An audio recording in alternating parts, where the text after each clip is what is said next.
যে ব্যক্তি নিজের জীবনের ভেতর বাহির সুন্দর করতে চায়, ইসলামের বিষয়াদি সবকিছু সুন্দরভাবে যেন তার মধ্যে আসে এবং পুরা ইসলাম মানা তার জন্য যদি সহজ হতে হয়, তাহলে তাকে 6টি আমলে অভ্যস্ত হতে হবে।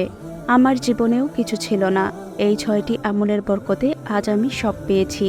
এই 6টি আমল যদি কেউ আয়ত্ত করতে পারে, তাহলে আল্লাহ তাআলা তাকে তার যা যা লাগবে সব দিবেন। তার কোনো অভাব অনটন থাকবে না, তার মনের সব আশা পূরণ হবে, সব পেরেশানি দূর হবে।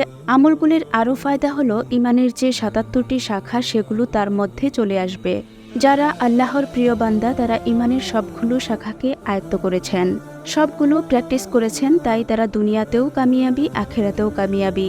অনেক বয়স্ক লোকেরা বলে, সন্তানদেরকে লালন পালন করে মানুষ করে দিয়েছি, এখন কোনো রকম কবরে যেতে পারলেই হবে।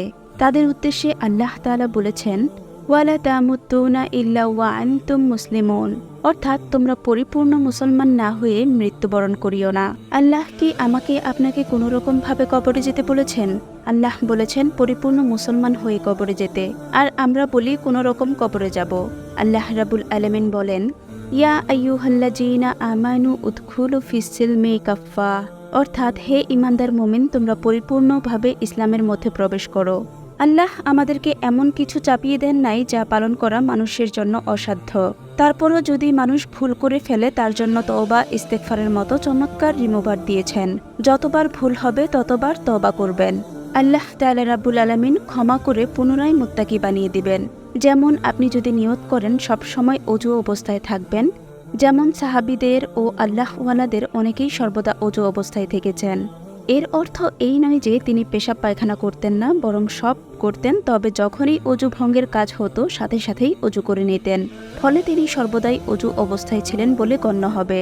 ঠিক তেমনি যে ব্যক্তি গুনাহ হলেই সাথে সাথে তওবা করে নেয়, আর গুনাহ করবে না বলে ওয়াদা করে নেয়, আবার গুনাহ হলে আবার তওবা করে, তাকে আল্লাহ তাআলা গুনাহগার হিসেবে গণ্য করেন না, বরং তওবাকারী মুত্তাকি হিসেবে গণ্য করে নেন।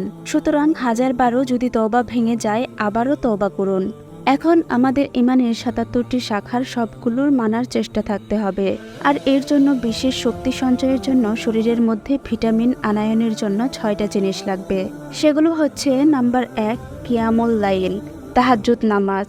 রাত্রিকালীন নামাজে অভ্যস্ত হতে হবে।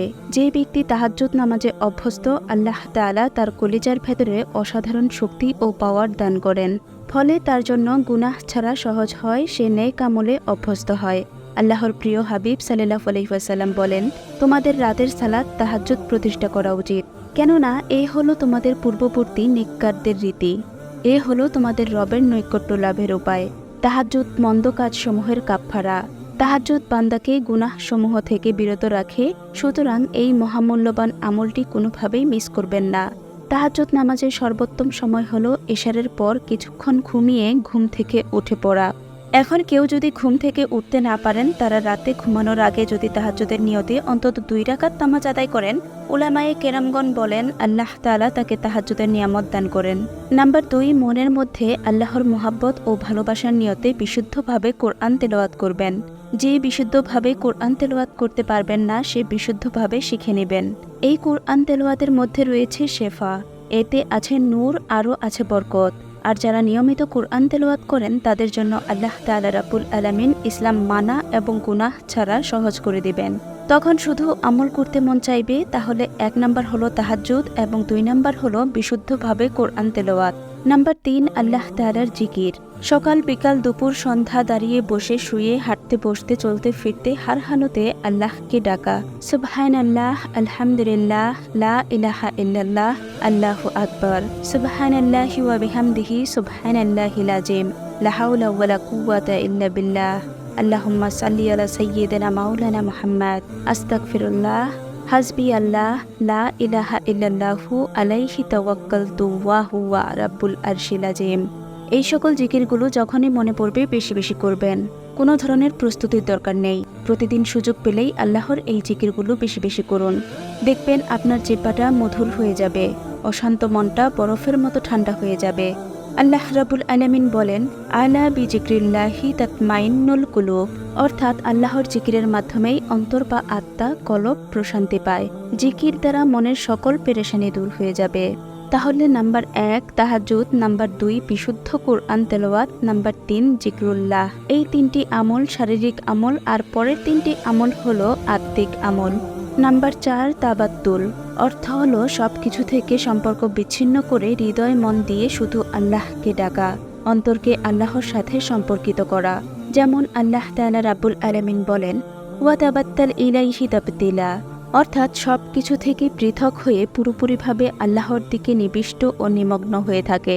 নাম্বার 5 আল্লাহর উপর সর্বাবস্থায় ভরসা করা, আল্লাহকে উকিল হিসেবে গ্রহণ করা। আল্লাহ তাআলা রাব্বুল আলামিন সূরা মুজাম্মিলের 9 নং আয়াতে ইরশাদ করেন, তিনি পূর্ব এবং পশ্চিম এর অধিকর্তা, তিনি ব্যতীত কোনো উপাস্য নেই, অতএব তাকেই গ্রহণ করুন কর্মবিধায়ক রূপে। সূরা মুজাম্মিল আয়াত নাম্বার 9। আল্লাহকে একমাত্র উকিল, অভিভাবক বা আশা ভরসার কেন্দ্রবিন্দু বানানো। নাম্বার 6 সবর করা, যে যাই বলুক তাতে ধৈর্য ধারণ করা। তাহলে পরের 3টি আমল হলো, নাম্বার 1 আল্লাহর সাথে অন্তরকে সম্পর্কিত করা, নাম্বার 2 আল্লাহর উপর ভরসা করা, নাম্বার 3 সর্বাবস্থায় ধৈর্য ধারণ করা।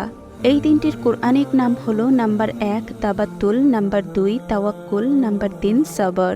তাহলে 6টি আমল হলো, নাম্বার 1 কিয়ামুল লাইল, নাম্বার 2 তারতিলুল কোরআন, নাম্বার 3 জিকরুল্লাহ, নাম্বার 4 তাবাত্তুল, নাম্বার 5 তাওয়াক্কুল, নাম্বার 6 সবর। 3টা বাহিরের এবং 3টা ভেতরের আমল। এই 6টা হলো সব কিছুর হেড। তাই এই 6টা যদি ঠিক করতে পারেন তাহলে বাকিগুলো সহজ হয়ে যায়। আল্লাহ তাআলা রাব্বুল আলামিন আমাদের বেশি বেশি আমল করার তৌফিক দান করুন, আমিন। প্রিয় ভাই ও বোনেরা, আপনি যদি আমাদের চ্যানেলের নতুন দর্শক হয়ে থাকেন তাহলে অবশ্যই এখনই আমাদের চ্যানেলটি সাবস্ক্রাইব করে আমাদের সাথেই থাকবেন। দাওয়াতি কাজে অংশ নিতে চাইলে ভিডিওটি আপনার পরিবার, আত্মীয়-স্বজন, বন্ধু-বান্ধবের সাথে শেয়ার করে দিতে পারেন। আপনার সুস্থতা কামনা করে আজকের ভিডিওটি এখানেই শেষ করছি। ভালো থাকবেন সবাই। আসসালামু আলাইকুম ওয়া রাহমাতুল্লাহ।